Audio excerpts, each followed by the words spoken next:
Evliyaullah'la ulamalar aytiye acele kare şeytan est diye işten sinirdim. Havluqmaq şeytanın işidir.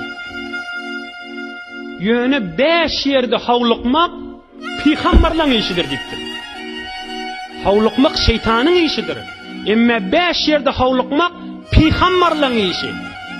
Şu 5 yerde havluğun peygamberin idine düştüğünde olar. Yek mihman gelse salatımrak çaytığın ver. Havluqmaq şeytanındır demek istibadır. Bakımrak ver çaytığın.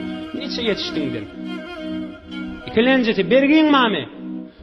Acele şeytanındır deyip iğinğan gelip görme. Bakımrak ver deyiptir. Üçüncü günah geçiptir. Hemmemiz günahkar.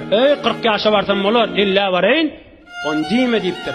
Şunu erçeye koyma. Şu mahalını 12 dakika koyma. Niçe bakımrak tövbe. 3. Dördülenci.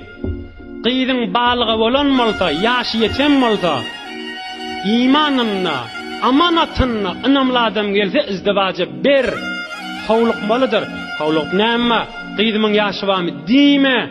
Peygamberlerin yolunu tuttuğun molar. Yetirip otis, eşittirip otis. Ahirqisi bir merhum, bir imanlı adam, bir musulman adam, bir insan dünyadan geçenini ayırlanna batımrak cayla deyiptir. Havluq deyiptir. Näme için?